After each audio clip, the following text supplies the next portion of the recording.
Elle rencontre des problèmes où les gens sont injustes envers elle. Elle dit c'est la vie qui est injuste envers moi. Pourquoi c'est toujours moi? Elle a l'impression d'avoir des fardeaux, c'est-à-dire elle est souvent confrontée à des responsabilités, des charges qui font qu'elle-même elle se dit c'est quoi ce poids que je porte? Pourquoi ma croix est si intense? Et c'est ce qu'elle m'a dit. Elle dit pourquoi ma croix est si intense? En réalité, c'est des signes qui montrent que tu as des dettes envers la nature. En grippe, des dettes karmiques. Si tu n'as pas suivi ma vidéo sur les dettes karmiques, je t'invite à aller les suivre. Elle avait ces charges-là qui étaient là. Au-delà de ça, qui montrent que tu as des dettes karmiques, des fois tu as l'impression que rien n'avance dans ta vie. Que la vie est compliquée. Que les choses sont difficiles. Ou tu rencontres des échecs répétés dans ce que tu fais. Si ce n'est pas des échecs en amour, c'est des échecs dans ton business, c'est des échecs qui reviennent à chaque fois. Et tu te demandes, mais quel est le problème? C'est parce qu'il y a des leçons de vie que tu dois apprendre. Il y a des leçons que ton âme a besoin d'apprendre, mais que tu refuses des fois de voir.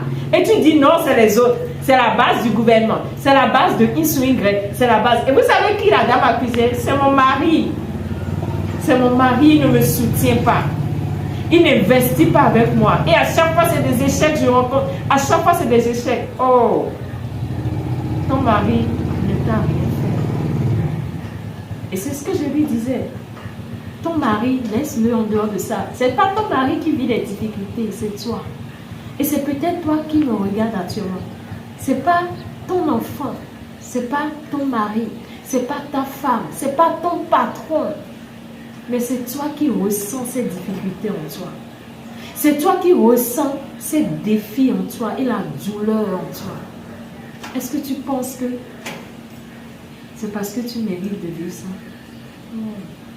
C'est parce que tu dois apprendre quelque chose que tu ne sais pas encore. Une leçon de vie dont tu n'as pas encore conscience.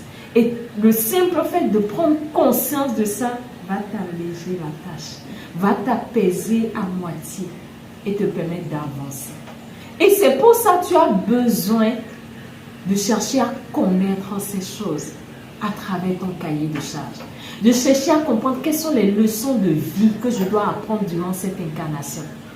Qu'est-ce que je ne comprends pas encore par rapport à ces difficultés que je rencontre?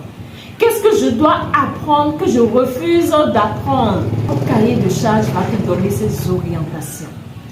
Le troisième signe qui est fondamental, c'est la source des difficultés. Lorsque tu rencontres des difficultés,